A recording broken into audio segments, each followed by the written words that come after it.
à tous, j'espère que vous allez bien. Aujourd'hui, on se retrouve pour le cours sur les glucides. Donc, c'est un cours du 1 qui est très très dense. Donc voilà, il y a beaucoup de pages. Et ici, le but de cette vidéo, ça va être donc de vous synthétiser un petit peu de toutes ces pages à apprendre, mais quand même avec une bonne expertise et un essai d'approfondissement quand même. On va pas bâcler les passages. Je vais bien vous signaler ce qui est à apprendre, ce qui peut tomber au concours, etc. Et le but ici, ça va vraiment être d'axer notre attention sur la compréhension et aussi mettre tous les points de vigilance pour tout ce qui va être apprentissage du par cœur. Comme quand vous le savez, dans tous les cours, nous avons ces deux parties-là. Donc une partie qui est plutôt réflexion avec beaucoup de notions à comprendre. Et une autre partie où il y a beaucoup moins de réflexion, c'est un petit peu du bourrinage de crâne par cœur. Ce cours-là, voilà, c'est un petit peu un cours que dès que vous le voyez, vous vous dites oula, beaucoup de notions. Et en fait, le but ici, ça va être de, comme je l'ai dit, synthétiser. Donc là, on est à la partie 1. Je ne sais pas exactement combien de parties je vais faire. On va essayer de traiter à peu près une dizaine de pages par partie. Donc en fonction du nombre, on verra tout ce qu'on pourra traiter. Donc on va passer sans plus tarder avec le cours. Donc comme d'habitude le cours, donc voilà, on va sur le plan en fait tout simplement. Le cours qui est sur le groupe WhatsApp, il n'y a pas de problème avec ça normalement. Donc voilà, si vous n'arrivez pas à le trouver ou si vous ne le trouvez pas, n'hésitez pas à nous envoyer un message et on se chargera du reste. Voilà. Donc voilà. Pour commencer, je vous précise, il y a des petites parties, des notions que j'ai pas très détaillées parce que ça va être le cas, je pourrais pas tout détailler. N'hésitez pas à m'envoyer un message sur WhatsApp et là, je prendrai le temps pour vous expliquer. Et donc voilà, n'hésitez pas, il n'y a pas de problème. Donc on va commencer en fait à faire l'introduction du cours sur les glucides. Donc voilà, là on vous dit que le mot glucide vient du latin glucis. Bon, ça je pense pas que ce soit très intéressant, ils vous poseront pas forcément de questions dessus, mais il faut comprendre le rôle des glucides dans notre organisme. Donc ils ont un rôle tout d'abord tissulaire, donc ils vont tapisser nos tissus, on va être un rôle assez structurel, un rôle cellulaire et donc de structure aussi au niveau des végétaux. Et en fait, voilà, c'est un métabolite fondamental et il constitue des signaux de reconnaissance et des déterminantes hygiéniques. Donc ça, vous le reverrez au deuxième semestre, il n'y a pas de problème avec ça. Donc c'est aussi quelque chose qui va nous permettre de stocker de l'énergie et principalement sous forme de glycogène, ça retenez-le bien. On stocke sous forme de glycogène, les glucides ne se stockent pas d'eux-mêmes. Ils doivent être dégradés en glycogène, ou ça dépend avec les différents mécanismes qu'on reverra plus tard de transformation de glucides, mais la forme de mise en réserve des glucides, ça va être le glycogène. Et chez les végétaux, ça va être plutôt l'amidon. Donc ces glucides, ils sont pas forcément sous forme simple, parfois ils peuvent être sous forme un peu plus complexe, qui peuvent être dénommés donc polysaccharides, donc tout simplement ça veut dire poly, donc plusieurs, saccharides, sucres. Donc voilà, ça peut être des sucres qui peuvent être tout simplement collés entre eux et qui peuvent faire des formes avec différentes fonctions qui vont leur être attribuées. Donc voilà, ce qui est important, c'est que les glucides sont des molécules organiques, ça ils aiment bien le faire tomber aussi des fois. Ça arrive, donc apprenez-le bien, et aussi tout ce qui est en gras là, donc ils peuvent représenter jusqu'à 70% du poids sec des végétaux, ça aussi ça tombe, des fois ils changent de pourcentage. Donc voilà, petit point de vigilance dessus.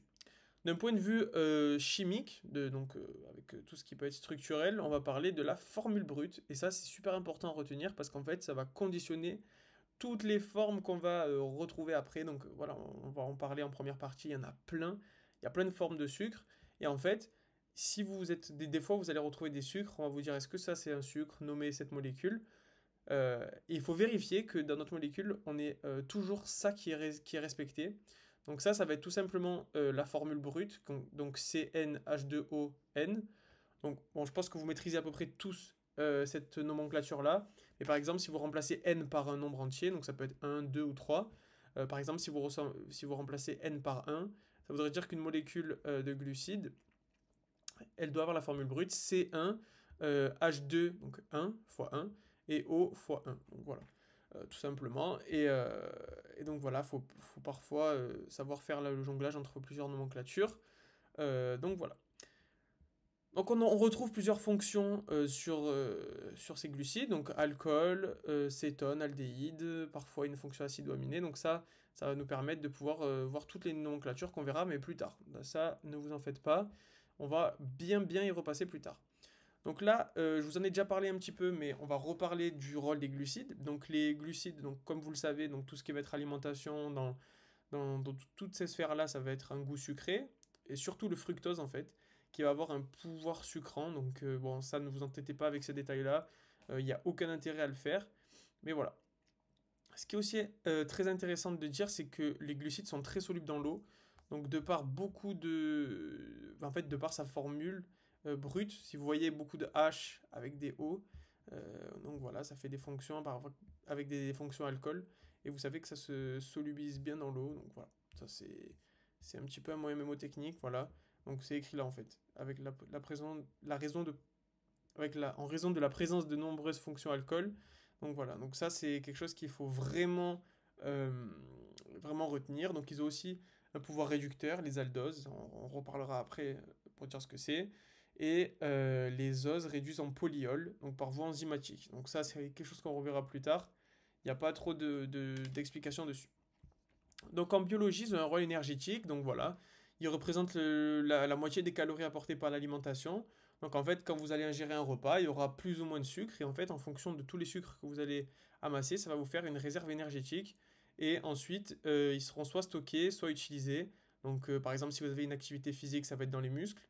Et si vous avez déjà mangé, etc., après, on va mettre en réserve sous forme de glycogène. Donc c'est super important à retenir que le glycogène, c'est vraiment réserve, et les glucides, ça va être tout ce qui va être euh, l'autre partie qui va être plutôt biochimique avec le rôle énergétique. Mais si vous retenez que réserve, c'est plutôt le glycogène. Voilà. Et donc ils sont stockés soit dans le foie, soit dans les muscles. Surtout pour... ça dépend des personnes, etc. En fonction de votre rythme de vie, puis si vous faites plus ou moins de sport, c'est quelque chose qui peut varier. Ensuite, on a la forme de réserve qui est l'amidon chez les végétaux. Donc ça, vous pouvez pas vous tromper, hein. Nous, on n'a pas d'amidon à proprement parler dans notre système. C'est plutôt les végétaux. Et même si on peut ingérer de l'amidon, par exemple, si vous regardez dans le pain et tout.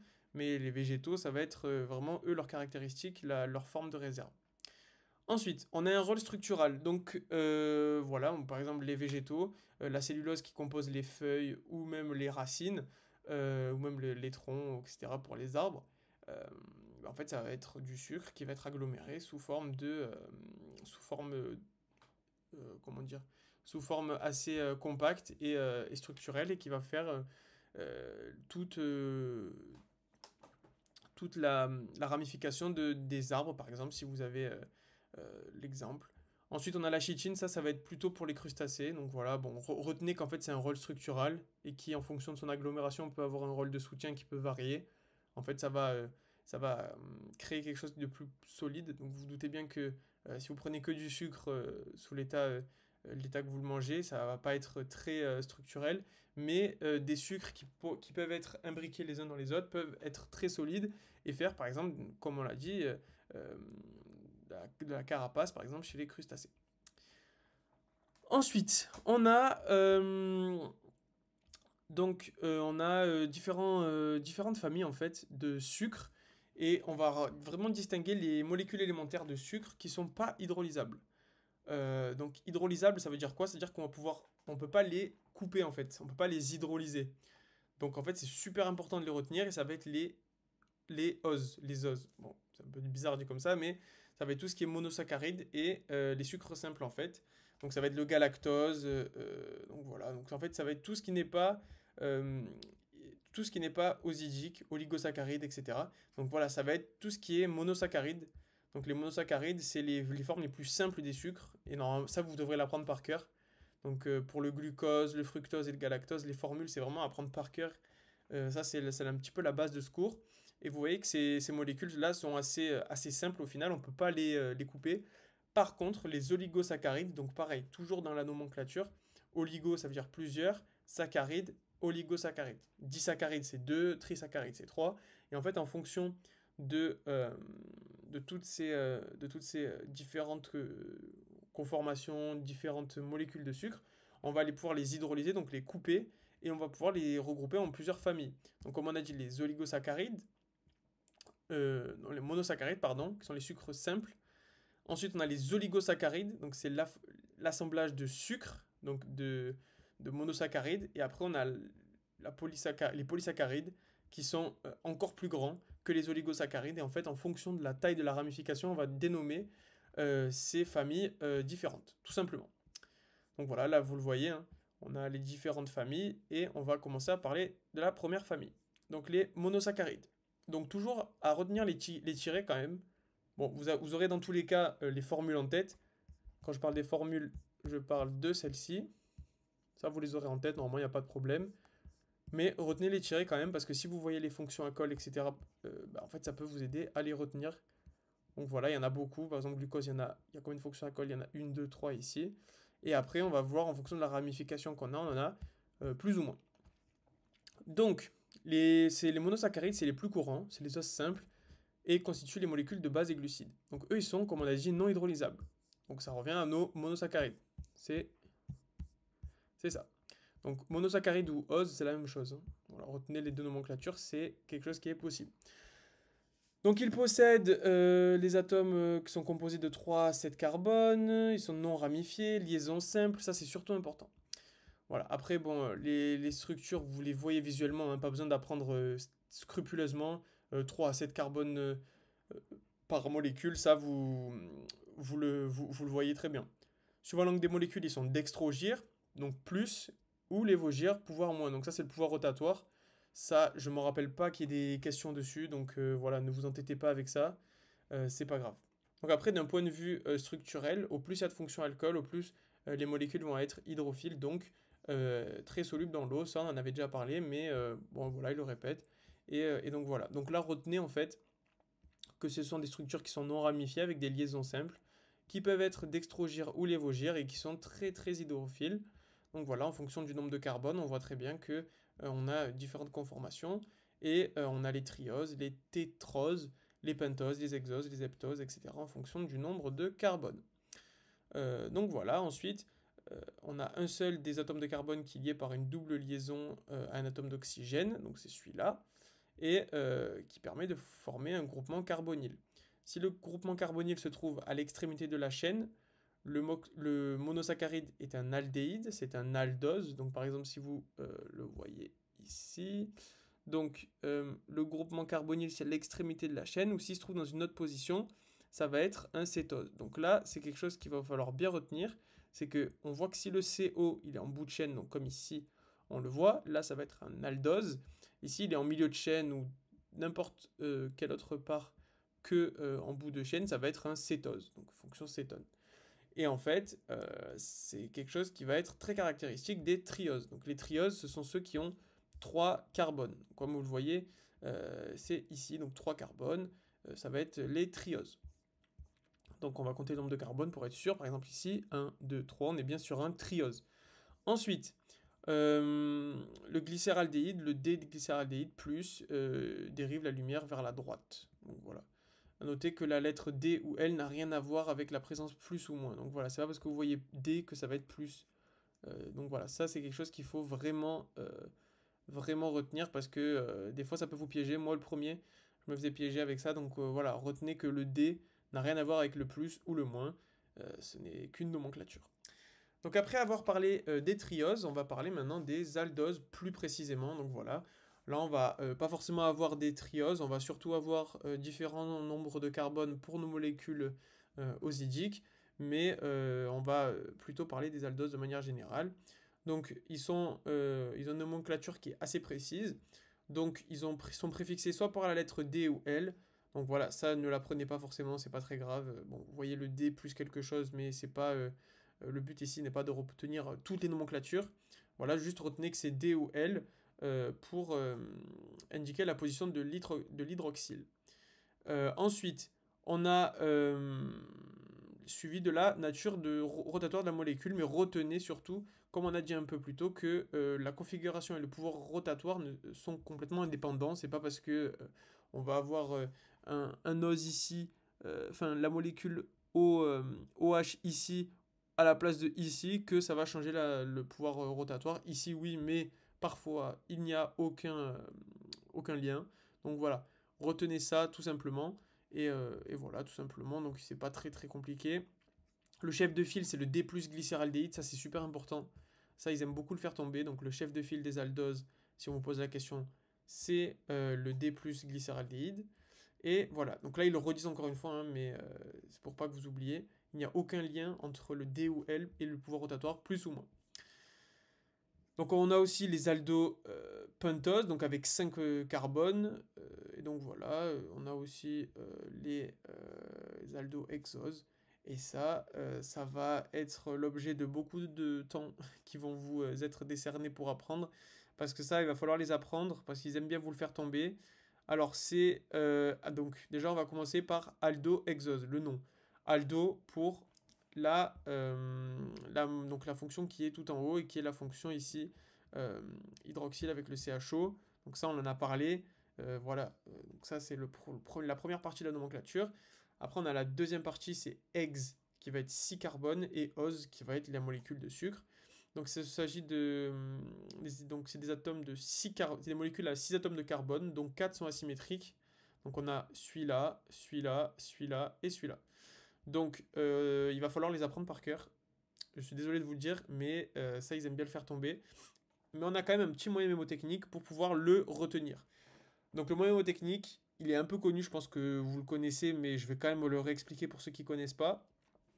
On a, par exemple, votre main, vous allez prendre votre main comme ça. Et en fait, sur votre main, il va falloir visualiser les molécules osidiques. Donc, en haut, on va lever notre pouce pour le CHO. Le CHO qui est tout en haut. Donc ça, vous le retenez comme ça. De toute façon, ils ont tous le CHO en haut parce que c'est des aldos hexoses. Donc comme ça, vous ne pouvez pas vous tromper. Ensuite, par exemple, on va prendre le halose. Le halose, vous voyez que si vous tenez votre main comme ça, il y aura 1, 2, 3, 4 doigts. Donc 1, 2, 3, 4 doigts qui vont être vers la droite. Si vous prenez l'altrose, ça va être le premier qui va être comme ça. Vous le rabaissez de l'autre côté, il va être comme ça.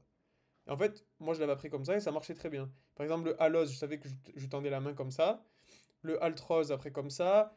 Après, le glucose, vous baissez celui-là. Après, le mannose, vous baissez les deux comme ça. Enfin bref, après, voilà, ça c'est chacun son association, mais apprenez-les sur vos doigts. Je pense que c'est pas mal en fait comme méthode. Et après, faites les associations que vous voulez. Donc pourquoi pas le halose. Moi, je me suis dit comment ça allait. Genre par exemple, comment ça va, comment ça halose. Voilà. Bon, après, chacun a son moyen mémotechnique, mais en fonction du vôtre, ça peut marcher. Donc, on a la série D ou L, donc pour savoir si l'hydroxyle il est à droite ou à gauche de la chaîne. Donc, ça, c'est pareil. Donc, c'est ici, par exemple, le D parce qu'ils sont tous à droite. Après, le OH, il peut être à gauche. C'est quelque chose qui peut changer. Et donc, on va passer directement aux cétoses. Donc, les cétoses, c'est pareil que les aldoses, mais tout simplement, le OH peut être en milieu de chaîne. Et le premier représentant des cétoses, c'est un triose qui est le dihydroxyacétone. Et ça, ils aiment beaucoup vous le faire tomber, donc retenez-le. Pour les aldoses, c'est le glycéraldéhyde.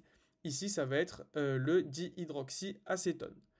Donc, il ne possède pas de carbone asymétrique, donc pas de pouvoir rotatoire. Donc, comme on l'a dit plus tôt, là, avec 4 atomes de carbone asymétrique, vous allez avoir plusieurs pouvoirs rotatoires qui peuvent être possibles en fait en fonction de l'organisation. Et là, celui-là, il faut retenir qu'il n'a pas de pouvoir rotatoire parce qu'il n'a pas de carbone asymétrique. Ça, vous l'avez vu dans les autres cours du 1. Carbone asymétrique est égal pouvoir rotatoire.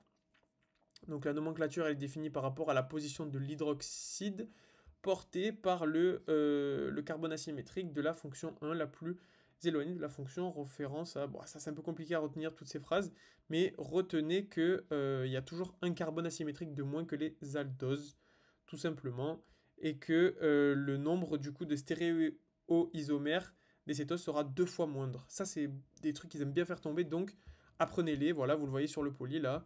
Absence de carbone asymétrique pour le dihydroxyacétone, donc un carbone asymétrique de moins par rapport aux aldoses. Donc on a toujours pareil, la série D, la série L, c'est en fonction de la position de l'OH, donc là il est à droite, donc D, et à gauche c'est L. Donc retenez, par exemple, moi je savais que L c'était left, donc à gauche, après là ça marche pas, c'est droite, donc right c'était R, mais vous pouvez la prendre comme ça. Moi c'était mon moyen mémotechnique.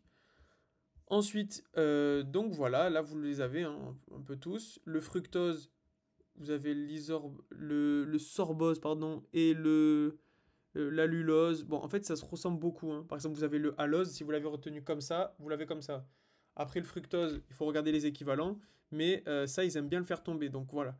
Là, si vous voulez retenir un petit peu tous ces trucs, il va falloir retenir ces formes-là, mais moins que les aldoses. Les aldoses tombent beaucoup plus souvent, je vous conseille. Mais voilà, si vous avez vu à peu près les différentes conformations, ça c'est vraiment un point de vigilance aussi à apprendre. Donc vous allez apprendre vos aldohexoses, vos aldoses, et voilà, vous faut être à l'aise avec la nomenclature, c'est quelque chose qui n'est pas facile au départ, mais après en force de revoir et revoir, ça va rentrer.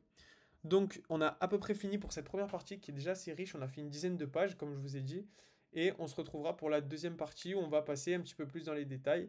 Et donc voilà, si vous avez quelconque question, n'hésitez pas à m'en parler, et on se retrouve pour la deuxième partie.